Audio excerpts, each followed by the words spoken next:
হরি কথার মধ্যে শান্তি। তাই ভাগবত আসন হলো ভগবানের আসন, মহতের আসন। এই আসনে বসতে হলে প্রণাম করতে হয়। এই আসনে যখন বসবেন, পা যদি গনগন করে কোন দিকে পা রাখবেন?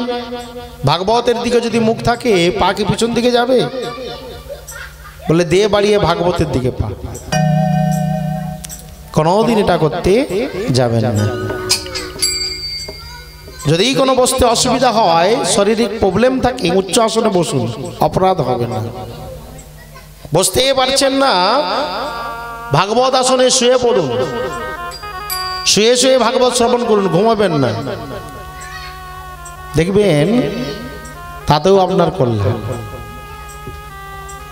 তাই ভাগবতের আসন এই জন্য মহৎ। এই আসনে বসার যোগ্যতা সবার থাকে না। জন্ম জন্মান্তরে পুণ্য না থাকলে এই আসনে বসবার অধিকার হয় না।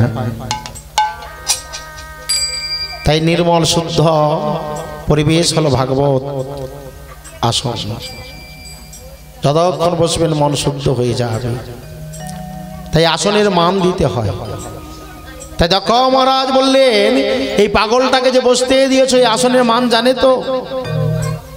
মানির মর্যাদা দিতে জানে তো? বলে মানির মর্যাদা দিতে জানে না। শুধু তাই নয়, এর গুণের কথা আর বলবো আপনাদের নিকটে? কেউ কেউ বলছেন বলুন না। বলে তাহলে শুনুন এর গুণের কথা। ও হার গুণের কথা কি বলি বদনে, সতত ভ্রমণ করে ভূত পেত সনে। ও হার গুণের কথা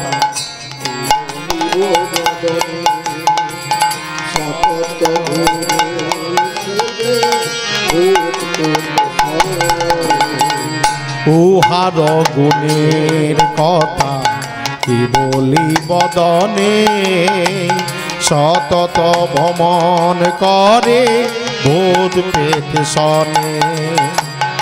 উহার গুণের কথা কি বলি বদনে, সতত ভ্রমণ করে ভূত পেত সনে। চিতা ভস্যঙ্গে মাখা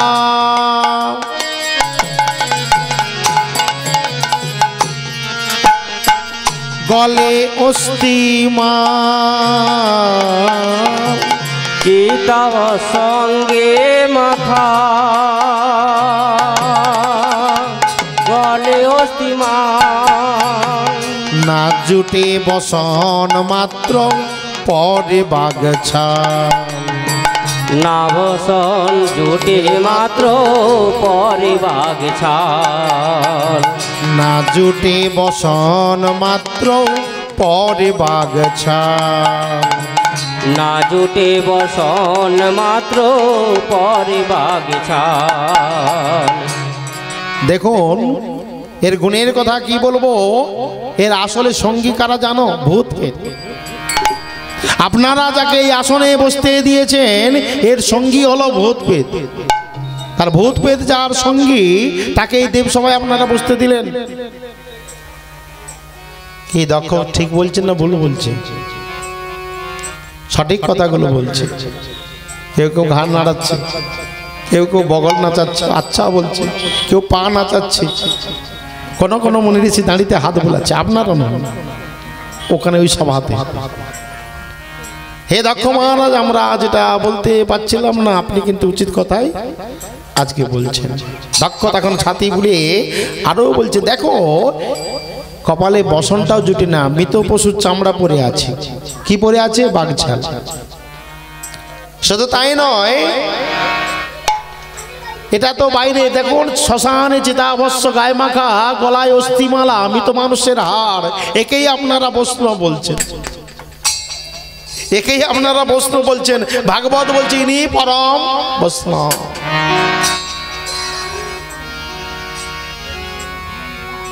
কি জন্য বলছে বুঝতে পারছি। শুধু তাই নয়, এর আহারটা কি জানো? কেউ বলছে কি খায়নি, ঘৃণা করি যাহা কেহ না করে ভক্ষণ, তাহাই ভোজন করে এই অভাজন।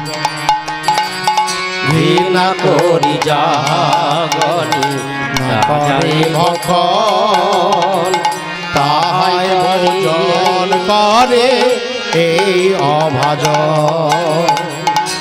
আচার বিচার না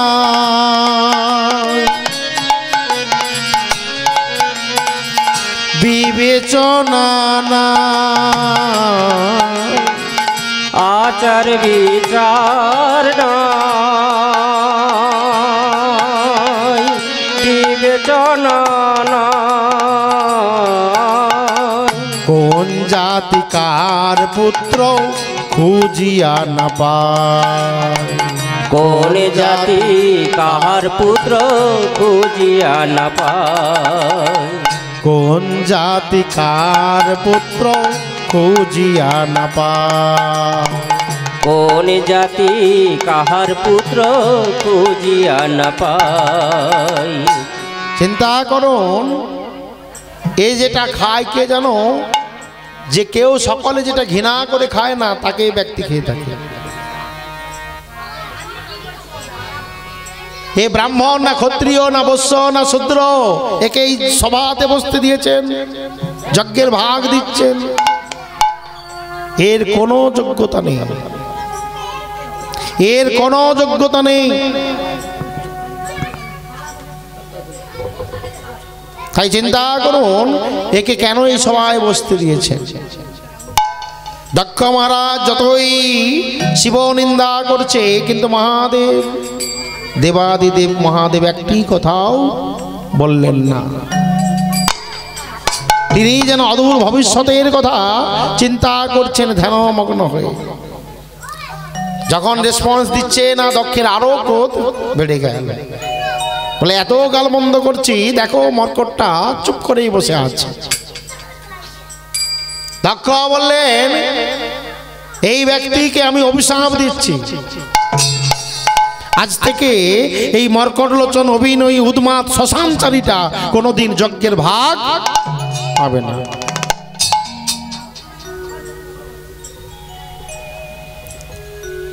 দক্ষ যে মহাদেবকে অভিশাপ দিলেন, দক্ষ মহারাজ যে কথাগুলো শিবের সম্বন্ধে বললেন, সেগুলো আপাতত দৃষ্টিতে আমাদের মনে হবে দক্ষ ঠিক কথাই বলছে,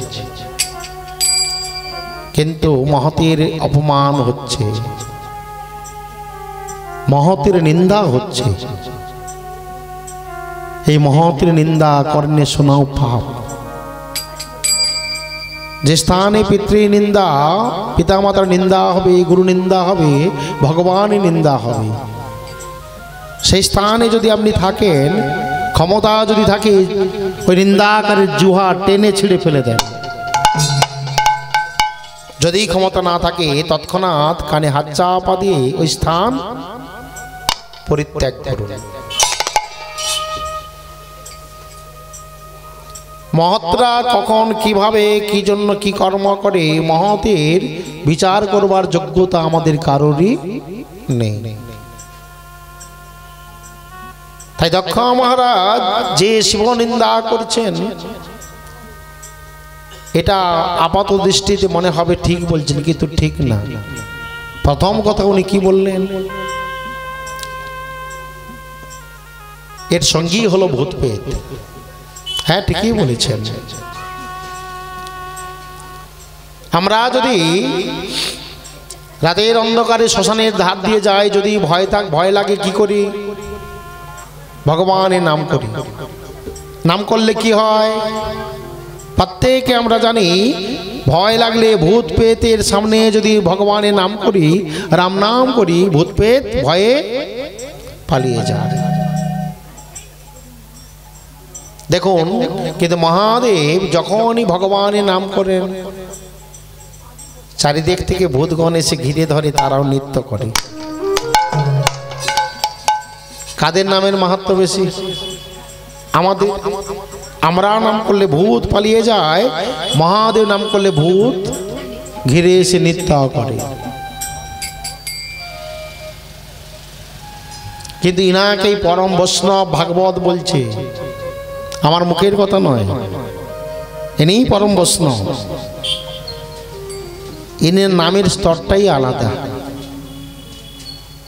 আমরা যখন নাম করি ভূত প্রেত পালিয়ে যায়, কিন্তু ইনি যখন নাম করেন ভূতগণ নৃত্য করে। কোন ভূত?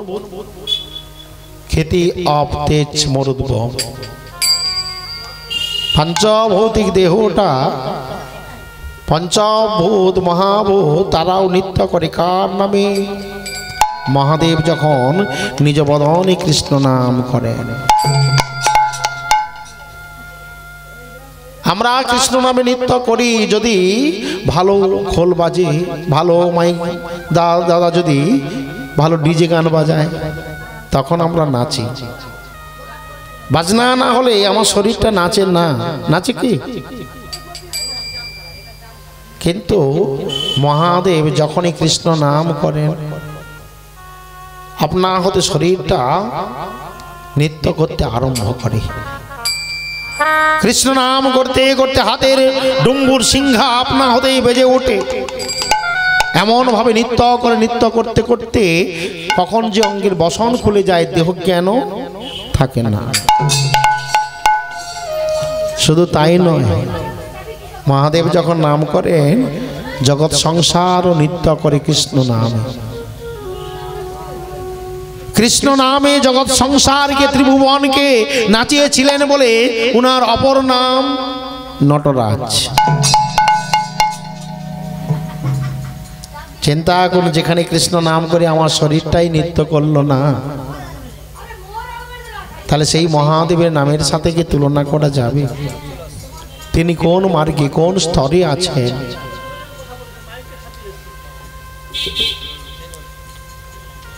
কোন স্তরে তিনি আছেন চিন্তা করুন। তাই দক্ষ মহারাজ জানে না, তিনি বলে দিলেন আমরা হাসাহাসি করলাম, সত্যিই তো উনার সঙ্গী ভূত পেয়ে। শুধু তাই নয়, উনার শরীরে দেখুন চিতাভস্ম মাখা। হ্যাঁ, ঠিকই বলেছেন, চিতাভস্ম মাখা। কার চিতাভস্ম উনি মেখেছেন? না, উনার অনুগত ভক্ত, নাম ছিল বিকাসুর। সেই বিকাসুর মহাদেবের কঠোর তপস্যা করলেন। সেই তপস্যায় সন্তুষ্ট হয়ে মহাদেব দর্শন দিলেন। বলো বৎস, কি বর চাও? আমি তোমায় আশীর্বাদ দেব, বরদান করব। তখন বিকাসুর বললেন, হে মহাদেব, যদি বর দিতে হয় আমাকে এই বর দেন, আমি যেন অমর হতে পারি। মহাদেব বললেন, দেখো বৎস, যেটা আমার কাছে নেই সেটা আমি তোমাকে দেব কেমন করে?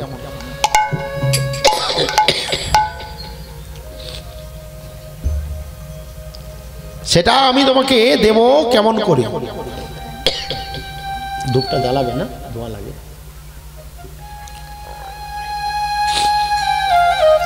কেমন করে তোমাকে সেটা দেব? কারণ অমরত্ব, আমি তো নিজে অমর নই, আমাকে মরতে হবে, আমার পরমায়ু আছে।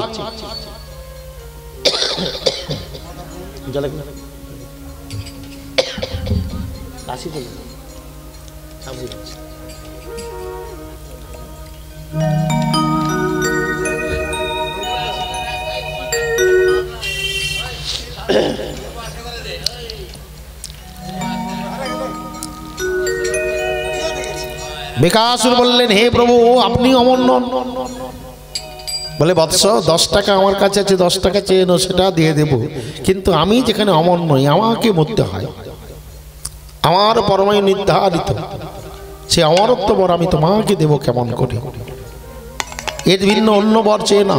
বিকাসুর বললেন, তাহলে প্রভু আমাকে এই বর দেন, আমি যার মাথায় হাত রাখবো সে যেন ভস্মীভূত হয়ে যায়। মহাদেব বললেন, তথাস্তু। আর যেই না তথাস্তু বললেন, বিকাশ নিজের হাতের দিকে দেখছে, একবার মহাদেবের দিকে দেখছে। মহাদেব বললে, বৎস, কি দেখছো? বলে, আপনি আমাকে যে বর দিলেন, আমার হাতের তো কই পরিবর্তন হলো না, আমার যেমন হাতকে তেমন রয়ে গেছে। আপনি সত্যি কি বরটা দিয়েছেন? মহাদেব বললেন, দেখো, আমার বর কখনো মিথ্যা হতেই পারে না। বলে তাহলে দাঁড়ান প্রভু, আমি পরীক্ষা করে নেব। আপনাকে অনেক কষ্ট সাধন ভজনা করে আপনাকে পেয়েছি, বর যদি মিথ্যা হয়ে যায় আবার কঠোর সাধন ভজনা করতে হবে। তাই প্রভু দাঁড়ান, আমি একটু পরীক্ষা করি। মহাদেব বলে হ্যাঁ পরীক্ষা করে নাও। বিকাশ তখন বলছে তাহলে প্রভু দাঁড়ান, আপনার মাথাটা বাড়ান, আপনার মাথাতে হাতটা রেখে আমি পরীক্ষা করে নিই। মহাদেব বলে সর্বনাশ, এ তো আমার অস্ত্রে আমাকে বধ করবে, কি করি এখন? বিকাশ বলছেন প্রভু দাঁড়ান, আমি পরীক্ষা করব আপনার মাথায় হাত রেখে। মহাদেব বলে ওরে চাচা আপন প্রাণ বাঁচা, এ আমাকে মেরে ফেলবে। মহাদেব যখন ছুটতে আরম্ভ করলো, বিকাশের সন্দেহ বেড়ে গেল, তাহলে মিথ্যা অপর দিয়েছে, প্রভু কেন ছুটে পালিয়ে যাচ্ছে? প্রভু দাঁড়ান দাঁড়ান। মহাদেব তখন প্রাণপণে ছুটছে, ছুটতে ছুটতে পৌঁছে গেল কোথায়? ব্রহ্মার নিকটে। ব্রহ্মা বললেন কি ব্যাপার মহাদেব, হাঁপাচ্ছেন কেন? বলে কেন আর হাঁপাচ্ছি, ব্যাপারটা এই। ব্রহ্মা বললেন আরে পালিয়ে যান পালিয়ে যান।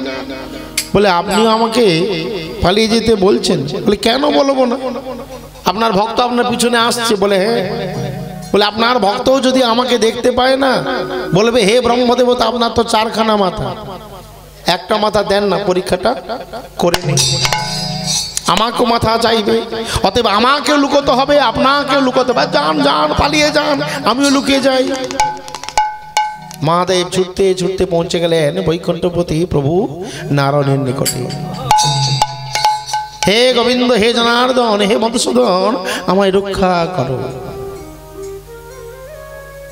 ভগবান বিষ্ণু বললেন কি বিপদ ঘটেছে তোমার? না ঘটনা এই। ভগবান বিষ্ণু বলল এই জন্য আপনাদের বারবার বলি, যে যা চায় দিতে নেই।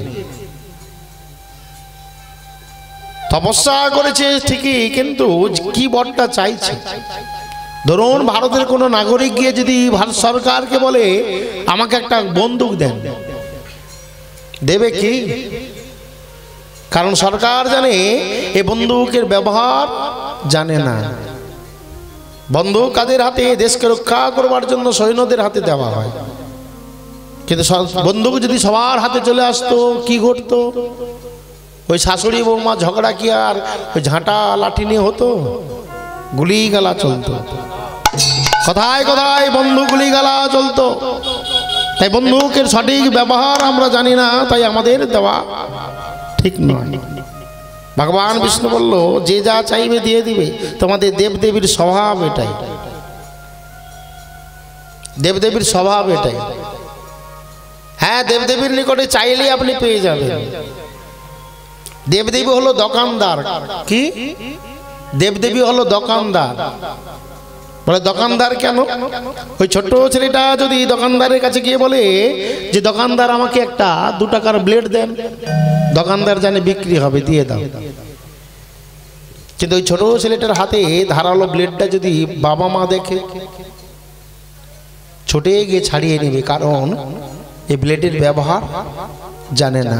এ নিজের অঙ্গ কাটতে পারে বা অন্য কারো ক্ষতি করে দেবে। তাই তৎক্ষণাৎ বাবা মা ছাড়িয়ে নেয় ব্লেডটা। তাই দেবদেবী হলেন দোকানদার। আপনি যা চাইবেন দিয়ে দেবেন, আপনার কি ক্ষতি হবে কি লাভ হবে ওগুলো আর ঘুরে দেখবেন না। তাই ভগবান বিষ্ণু বলছেন যে আপনি এই বরটা কেন দিলেন? যাকে যে বরটা দিবেন সেই বরটা যেন জগৎ সংসারের কল্যাণে লাগে। জগতের কল্যাণে যাহা লাগবে না তাহা দেওয়াটা ঠিক নয়। মহাদেব বললেন প্রভু ভুল হয়ে গেছে, আর করব না। ওই আমার ভক্ত এসে গেছে, আমাকে বাঁচা। মহাদেব ছুটে গিয়ে লুকিয়ে পড়লেন। আর যেই না লুকিয়ে পড়লেন, বিকাশুর এসে বলছে আমার প্রভু কোথায়, আমার প্রভু কোথায়? ভগবান বিষ্ণু বললেন কে তোমার প্রভু? বলে আমার প্রভু মহাদেব। বলে তারে কেন খুঁজছো? বলে কেন খুঁজছি, তিনি আমায় বর দান করেছেন, যার মাথায় হাত রাখবো সে ভস্মীভূত হয়ে যাবে। বলে বর দিয়েছো তাকে খুঁজছো কেন? বর তো পেয়ে গেছো, আর খুঁজছো কেন? বলে কেন খুঁজছি জানেন? উনি যে বরটা দিয়েছেন বোধহয় মিথ্যা হবে।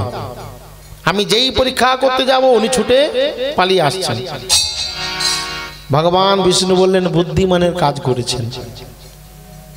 পাগল লোক কখন কাকে কি কথা দেয় ঠিক নেই। আপনি বুদ্ধিমানের কাজ করেছেন, পরীক্ষা করে নেওয়াটাই উচিত। তখন বিকাশুর একটু ছাতি ফুলে গেল। হ্যাঁ, ভগবান বিষ্ণু আমাকে সমর্থন করেছেন, বলে এই জন্য তো আমি তারই খুঁজছি। বলে পরীক্ষা করবে তো খুঁজছো কেন? বলে মাথা না হলে আমি পরীক্ষা করব কেমন করে? ভগবান বিষ্ণু তখন বলছেন এই জন্য আপনাদের অসুর বলি। যেই না বলছেন কি বলেন? অসুর। বলে কেন বলবো না? আরে পরীক্ষা করবে তো নিজের মাথাতেই পরীক্ষাটা তো করতে পারে। বিকাশুর তখন বলছে সত্যি তাই, আমি এতক্ষণ বিধায় ছুটছি। ভগবান বিষ্ণু এক কথাতেই মোহিত হয়ে গেল, সব জ্ঞান শূন্য হয়ে বলে সত্যি তো, আমার নিজের মাথা থাকতে আমি অন্যের মাথার দিকে ছুটছি। এই জন্য হে বিষ্ণু আপনাকে শ্রেষ্ঠ বলে আপনাকে প্রণাম, আপনি আমার ভুলটা ধরিয়ে দিচ্ছেন। তাহলে প্রভু পরীক্ষা করি। ভগবান বিষ্ণু দেরি করছেন কেন? পরীক্ষা করে নাও। পাগল লোক ভুলভাল দিতেই পারে, পরীক্ষা করে নাও। যেই না বলেছেন বিকাশুর নিজের হস্ত নিজের মস্তকে যেই না দিয়েছে, মুহূর্তের মধ্যে ভস্মীভূত হয়ে গেল। আর যেই না ভস্মীভূত হয়ে গেল, তখন মহাদেব বেরিয়ে এলেন। ভগবান বিষ্ণু বললেন হে মহাদেব, ইনি আপনার অনুগত ভক্ত, যার তপস্যাতে আপনি সন্তুষ্ট হয়েছেন। তাহলে এই অনুগত ভক্তের মান আপনি কিভাবে রক্ষা করবেন? মহাদেব বললেন আমার ভক্তের মান রক্ষার্থে এই ভস্ম রাশি যত্র তত্র ফেলে রাখবো না। আমার ভক্তের মান রক্ষার্থে ওই ভস্ম রাশি আমি নিজ অঙ্গে বিলোপন করব। তাহলে চিতাভস্ম অঙ্গে মাখা, গলে অস্থিমাল। গলায় কি মাল আছে? উনি যদি পরম বৈষ্ণব হন, কাল থেকে আমরাও হাড় খুঁজতে যাব নাকি? একটা দুটো হাড় গলায় নিয়ে ঘুরবো নাকি? বলে হাড় নেওয়া তো দূরের কথা, শ্মশানের উপর দিয়ে হেঁটে যাবেন, আপনার গিন্নি যদি দেখতে পায় না, ওই পচা পুকুরে ডুবিয়ে তারপরে বাড়িতে ঢুকতে দেবে। বলে শ্মশানের উপর দিয়ে এসছো। একটা দুটো হাড় নেওয়া তো দূরের কথা, যখনই আপনি নিতে যাবেন তখন আপনার স্ত্রী ছেড়ে দিয়ে পালিয়ে যাবে। বলে পাগলটার সঙ্গে থাকা যাবে না। কিন্তু মহাদেব মৃত মানুষের অস্থিকে মালা করে রেখেছেন। মা পার্বতীকে ছেড়ে চলে গিয়েছে, ছেড়ে চলে যাননি, কিন্তু কোন অস্থিগুলো উনি মালা করে রেখেছেন? এই অস্থিগুলো সবার না গো, সাধারণ মানুষের অস্থি না। এই অস্থি হলো পরম বৈষ্ণবের। পরম বৈষ্ণবের অস্থি কোথায় পেল? দেখেন না, বৈষ্ণব দেহ রাখলে সেই দেহটাকে কি করতে হয়? সমাধিস্থ করতে হয়। করা হয় কিনা? বৈষ্ণবকে কেন সমাধিস্থ করতে হয়? বৈষ্ণবকে কেন সমাধিস্থ করতে? অনেকে বলে আরে মুসলমানদের কবর দেওয়া হয়, বৈষ্ণবেরও কবর দেওয়া হয়। কিন্তু এই ব্যক্তি জানে না বৈষ্ণব চরণে কত বড় অপরাধ করলেন, কত বড় অপরাধ করলেন। বৈষ্ণবের শরীরকে কেন সমাধিস্থ করতে হয়? গোবিন্দ কি বললেন? গোবিন্দ কহেন বৈষ্ণব প্রণাম, বৈষ্ণব হৃদয়ে করি সতত বিশ্রাম। গোবিন্দ কহেন মোর বৈষ্ণব পরাণ, বৈষ্ণবে হৃদয়ে করি সতত বিশ্রাম। গোবিন্দ কহেন মোর বৈষ্ণব পরাণ, বৈষ্ণব হৃদয়ে করি সতত বিশ্রাম। গোবিন্দ কহেন মোর বৈষ্ণব পরাণ, বৈষ্ণবে হৃদয়ে করি সতত বিশ্রাম। প্রতি জন্মে করি আশা,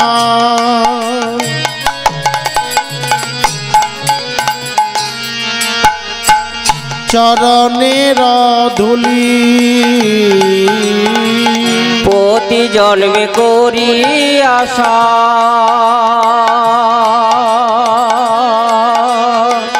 চরণের ধুলি নরোত্তমে কর দয়া আপনার বলি নরোত্তমে কর দয়া আপনার বলি অধমে কর দয়া আপনার বলি এ অধমে কর দয়া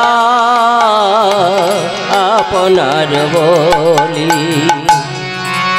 গোবিন্দ কহেন মোর বৈষ্ণব পরাণ বৈষ্ণব হৃদয় করি সতত বিশ্রাম। ভগবান কোথায় থাকেন? ভক্তের হৃদয়ে থাকেন।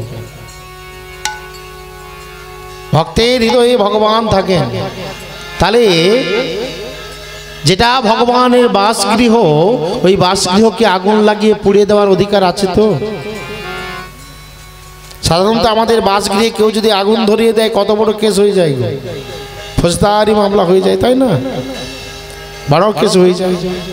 তাই ভগবানের বাসগৃহে যদি আগুন লাগিয়ে দেন তাহলে কি কেস ঘটবে আপনার? কত বড় অপরাধ হবে। তাই ভগবানের বাসগৃহ কোনটা? ভগবান বললেন অহং ভক্ত অপরাধীন হস্যতন্ত্র দেজ সাধু বিগ্রস্ত হৃদয়ে ভক্তই ভক্ত জনপ্রিয়। আমি ভক্তের হৃদয়ে বাস করি, ভক্ত আমার হৃদয়ে থাকে। তাহলে ভক্তের হৃদয়ে ভগবানের বাস, তাহলে সেই ভগবান ভক্তের দেহটাকে আগুনে পুড়িয়ে দেওয়ার অধিকার আমাদের কারোরই নেই। উপস্থিত সকল ভক্তবৃন্দ, আহুত অনাহুত, ভক্তপ্রাণ অলোক বাবুর পক্ষ থেকে আপনাদের চরণ পদ্মে নিবেদন, আপনারা যখন কৃপাপূর্বক চরণ ধুলি দিয়েছেন, ধন্য হল এই ভাসভূমি। তাই ওনার প্রার্থনা যে ভক্ত দর্শন পেয়েছি, তাই ভক্ত সেবা না দিয়ে উনি থাকতে পারবেন না। তাই ভক্ত সেবার উনি আয়োজন করেছেন। তাই সকল ভক্তবৃন্দ আপনারা রাধা গোবিন্দ মহাপ্রভুর অন্নপ্রসাদ পেয়ে যাবেন, এটুকু প্রার্থনা আপনারা গ্রহণ করুন। শ্রী গুরু নিতাই গৌর প্রেমানন্দে হরি হরি বল হরি বল।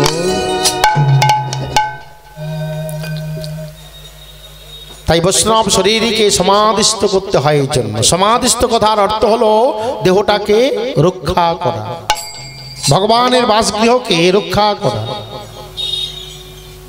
তাই ওই বৈষ্ণব শরীরকে সমাধিস্থ করা হয়।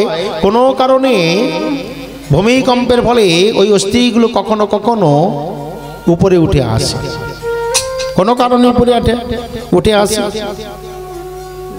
এমন কোন অস্থি যে অস্থির উপরে কৃষ্ণ নাম খোদায়। আমরা ভগবানের নাম করি, যে নামটা করি মুখে নাম করি। আমরা যে নাম করি সেটা ডিউটি সারা ভজন করি। কি ভজন করি? ডিউটি সারা। অপরাধ নেবেন না। যে ডিউটি সারা ভজন মানে গুরুদেব বললে এনে চার মালা নাম করো, করছি, মালা গোড়াচ্ছি আর কাটিয়ে দিকে দেখছি কতগুলো বাকি, কতগুলো বাকি। তাড়াতাড়ি সেরে নিয়ে আমাকে মাঠে যেতে হবে, ঘাটে যেতে হবে, পাঠে যেতে হবে। এই এর নাম ডিউটি সারা ভজন। এই ডিউটি সারা ভজন করছি বলে আত্মকল্যাণ আমাদের হচ্ছে না, কিন্তু এটা করতে হবে। এই নামমালা জপতে হবে, জপতে জপতে জপতে এক সময় আপনাকে নামমালা ছেড়ে দিতে হবে। বলে নামমালা ছাড়বার কথা তো কেউ এতদিন বলেন না, বলেছে কি? হ্যাঁ, নাম জপতে জপতে নামমালা একদিন ছেড়ে দিতে হবে। আর জপমালা আপনার লাগবে না। জপমালা লাগবে না মানে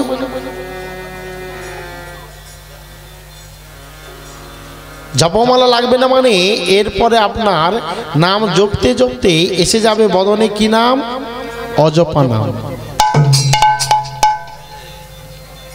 অজপ নাম কাকে বলে জানা আছে?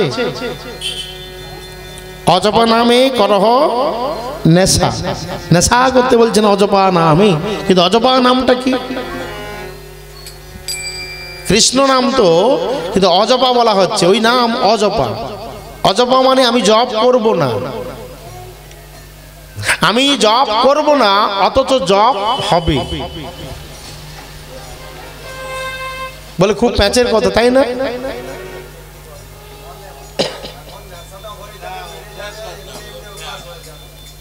অভ্যাস। অজপা নামটা এসে যাবে আপনা হতে। কেমন অজপা নামটা কিভাবে আনবেন?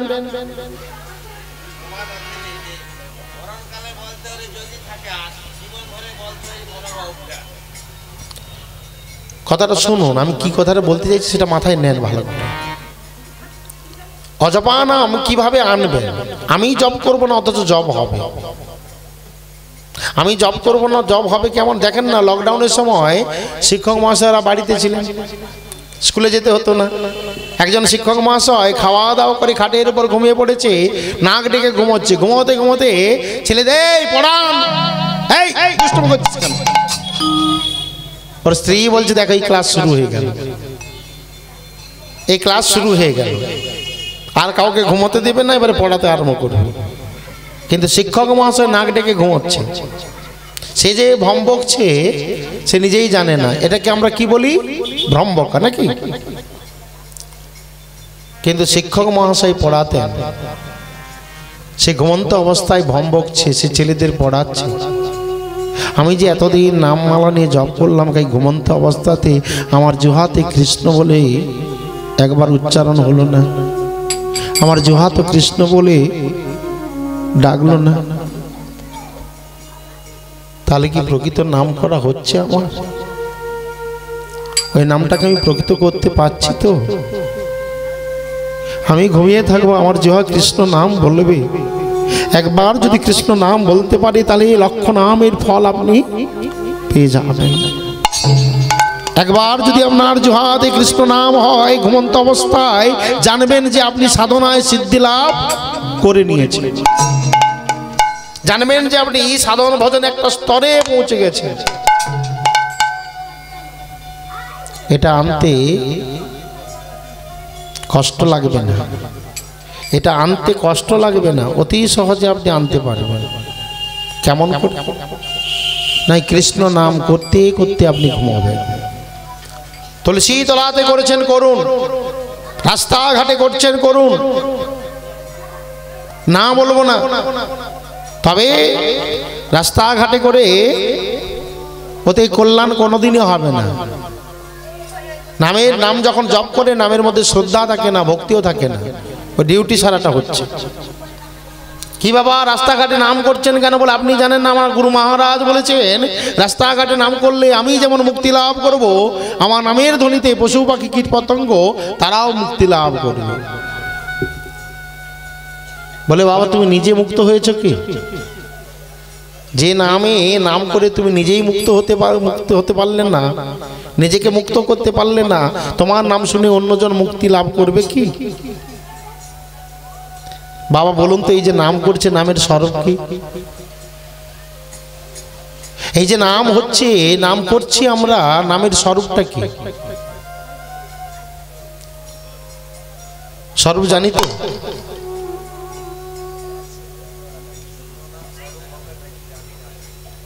নামের স্বরূপ সকলেই জানি, কিন্তু মাথায় থাকে না। যেই নাম সেই কৃষ্ণ ভজনিষ্ঠা করি,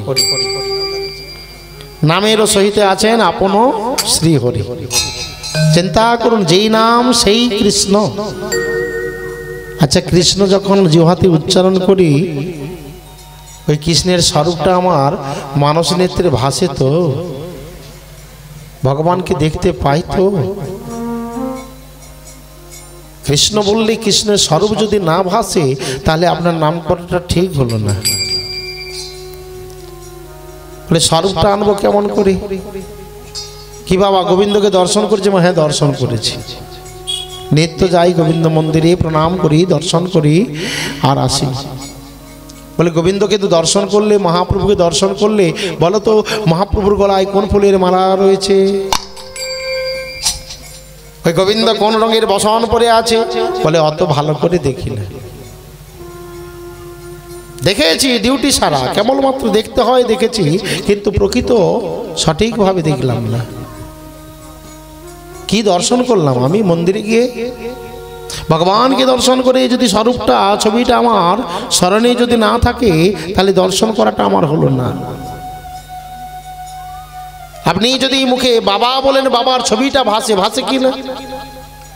আপনি মা বললে, কাকু বললে, দিদা বললে, দাদু বললে, সেই ছবিটা আপনার চোখের সামনে ভাসে কি না? তাহলে কৃষ্ণ বললে সেই স্বরূপটা কেন ভাসে না? নিতাই গৌর প্রেমানন্দ হরি বল। কৃষ্ণ বললে কেন সেই স্বরূপ ভাসে না? তার মানে স্বরূপটাকে এখনো মনে প্রাণে নিতে পারি না। শুধু মুখে বলি এসো মম হৃদ মন্দিরে শ্রী গৌর হরি, মুখেই বলছি, কিন্তু হৃদয়ে এখনো আনতে পারলাম না। আচ্ছা, হৃদয়ে আনতে কি কষ্ট লাগে? এটাও আনা সহজ। ওই একবার, দুবার, পাঁচবার দেখে চোখ বুজে প্র্যাকটিস করুন, উনাকে যেন দেখতে পান। আর যখনই আপনি চোখ বুজিয়ে ভগবানের স্বরূপ দেখতে পাবেন, আর আপনার মন্দিরে যাওয়া লাগবে না, আর বিগ্রহের নিকটে ছুটে যাওয়ার প্রয়োজন হবে না, কারণ আপনার হৃদয় মন্দিরে ভগবানকে আপনি বসিয়ে ফেলেছেন। আর যখনই বসিয়ে ফেলবেন, তখনই দেখবেন ভগবান কোথায় থাকেন? আপনার হৃদয়। তখন আপনার মন প্রাণ কৃষ্ণগত হয়ে যাবে। কৃষ্ণ আমার নয়ন মণি, কৃষ্ণ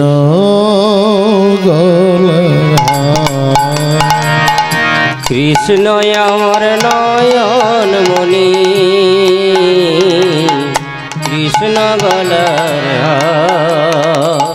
কৃষ্ণ আমার নয়ন মণি, কৃষ্ণ গলার। কৃষ্ণ আমার নয়ন মণি, কৃষ্ণ গলার হার। কৃষ্ণ বিনা জীবন আমার, কৃষ্ণ বিনা জীবন আমার, কৃষ্ণ বিনা জীবন আমার, কৃষ্ণ বিনা জীবন আমার। শুধুই অন্ধকার, কৃষ্ণ গলার হার। কৃষ্ণ আমার নয়ন মণি, কৃষ্ণ গলার হার। কৃষ্ণ আমার নয়ন মণি, কৃষ্ণ গলার হার। কৃষ্ণ আমার নয়ন মণি, কৃষ্ণ গলার হার। ধরাই এসে জন্ম নিলে, বিষয় রসে মজে রইলে। আর ধরাই সে জন্ম নিলে, বিষয় রসে মজে রইলে। ধরাই এসে জন্ম নিলে, বিষয় রসে মজে রইলে। আর ধরাই সে জন্ম নিলে,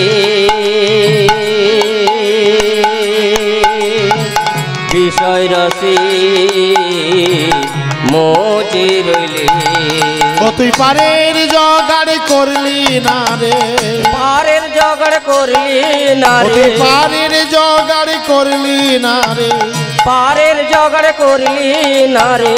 কেমনে হবি পারা পার? কৃষ্ণ গলার হার। কৃষ্ণ আমার নয়ন মণি, কৃষ্ণ গলার হার। কৃষ্ণ আমার নয়ন মণি, কৃষ্ণ গলার হার। গুরু তত্ত্ব বীজ রপিয়ে দয়াল নামে প্রাণ কাঁদায়। আর গুরু তত্ত্ব বীজ রপিয়ে দয়াল নামে প্রাণ কাঁদায়। গুরু তত্ত্ব বীজ রপিয়ে দয়াল নামে প্রাণ কাঁদায়। গুরু তত্ত্ব বীজ রপিয়ে দয়াল নামে প্রাণ কাঁদায়। দেহ জমি করলে আবার, দেহ জমি করলে আবার, দেহ জমি করলে আবার, দেহ জমি করলে আবার বুঝবে রে মনের আধার। কৃষ্ণ গলার হার, কৃষ্ণ আমার নয়ন মণি, কৃষ্ণ গলার হার, কৃষ্ণ আমার নয়ন মণি, জয় গৌর প্রেমানন্দে। কৃষ্ণ গলার হার। যে পরম বৈষ্ণব কৃষ্ণগত প্রাণ, কৃষ্ণই তার ধ্যান। ভগবানের জন্য স্ত্রী পুত্র কলত্রাদি বিষয় আশয় যিনি পরিত্যাগ করেছেন, ভগবানকে হৃদয়ে বসিয়েছেন, সেই ভক্তের হৃদয়ে প্রত্যেকটা অস্থি মজ্জাতে কৃষ্ণ নাম খোদায়। এমনই কঙ্কাল পাওয়া গিয়েছিল নেপাল বাংলাদেশের বেনাপোল জঙ্গলে, সেই অস্থির উপরে কৃষ্ণ নাম খোদায়। বলুন তো, এমন অস্থি যদি আপনার আমার দৃষ্টিগোচর হয়, তবে অস্থি যত্রতত্র ফেলে রাখতে পারবো তো? ইনি কোন বৈষ্ণব যার অস্থিতে কৃষ্ণ নাম খোদায়। মহাদেব যখনই দেখেন ওই স্ত্রীগুলো তুলে নিয়ে প্রণাম করে বুকে জড়িয়ে ধরে, বুকে জড়িয়ে ধরে নয়, নিজের গলায় মালা করে রাখে। তাই মহাদেব তাহলে কাদের অস্থিগুলো গলাতে রেখেছেন? পরম বৈষ্ণবে। কারণ উনি জানেন যে সাধু কৃপা বাহনা ভগবত কৃপা, সাধু কৃপা ব্যতীত ভগবানের কৃপা কখনো লাভ করা যায়। শুধু তাই নয়, দক্ষ মহারাজ বললেন যে কোথায় বাস করে? শ্মশানে। হ্যাঁ, মহাদেব দেবাদিদেব মহাদেব শ্মশানে বসেন। কেন বসেন? মহাদেব কেন শ্মশানে গিয়ে বসেন? কারণ মহাদেব কেমন বৈষ্ণব দেখুন তিনি। মহাদেব জানেন মানুষ জীবিত অবস্থায় ভগবানের নাম করবে কিনা জানি না, কিন্তু মানুষ যখন মরবে ওই শ্মশান ভূমিতে নিয়ে যাওয়ার সময়, পোড়ানোর সময় একটু কৃষ্ণ নাম হবে। অলকবাবু হরিনাম যজ্ঞ করছেন, এত আয়োজন করছেন, কিন্তু অনেক নিমন্ত্রণ করলেও আসতে চায় না। কি নাম শ্রবণ করব? কিন্তু উনি কোন স্তরের বৈষ্ণব দেখুন, কত উচ্চ স্তরের বৈষ্ণব, তথাপি তিনি আমাদের মতো বিষয়জীবীর মুখে একটু কৃষ্ণ কথা শুনবে, শোনার জন্য তিনি শ্মশানে বসে থাকেন। শুধু তাই নয়, উনি এই বার্তা দিচ্ছেন যে যতই ছোট দৌড় করুক, মানুষ এদিকে যাচ্ছে, ওদিকে যাচ্ছে, সেদিকে যাচ্ছে, একটু যদি গুরু বলেন, গুরুদেব বলেন, গুরুদেব আসেন যে একটু কৃষ্ণ নাম কর, এটা করে সময় নেই। জানেন গুরুদেব আমার কত দায়িত্ব, এখানে কাজ, ওখানে কাজ, সেখানে কাজ, ছুটতেই থাকে। মহাদেব বললেন যতই ছুটুক না কেন, সবার সাথে দেখা হবে কোথায় জানো? এই শ্মশান ভূমিতে। সবাইকে আসতে হবে এই শ্মশান ভূমিতে, সবার সাথে দেখা হবে এখানে। ওই জীব জানে না, যাদের জন্য এত ছোট দৌড়, এত অক্লান্ত পরিশ্রম করছে, তারা কেউ তোমার সঙ্গ দেবে না। সঙ্গ কতটা দেবে? হয়তো শ্মশান ভূমি পর্যন্ত। চিতার উপর তুলে দিয়ে আগুন লাগিয়ে পুড়িয়ে দিয়ে আপনার আত্মীয় স্বজন বন্ধু বান্ধব সবাই চলে যাবে।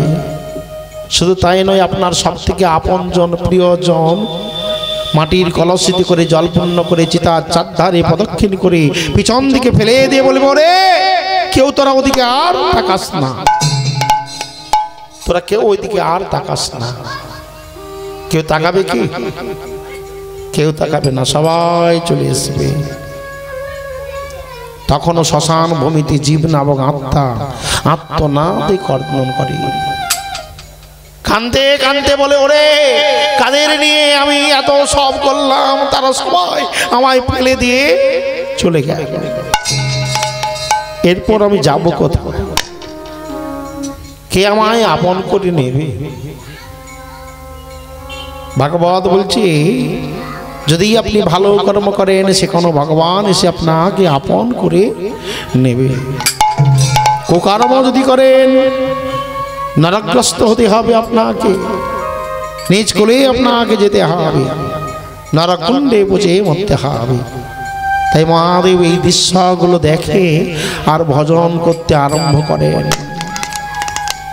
ওরে সুন্দর মনুষ্য শরীর পেয়ে কি করলি, সময়টাকে বৃথায় নষ্ট করলি।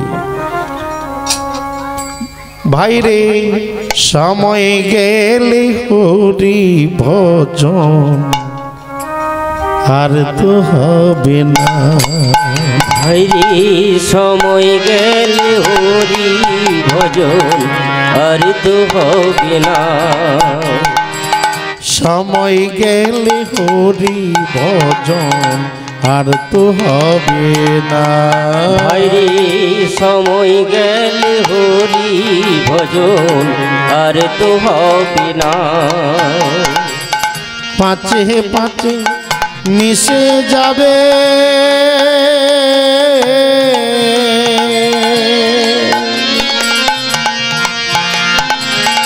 সঙ্গে তো কেউ যাবে না, পাঁচে পাঁচে মিশে যাবে, হরি বল হরি বল,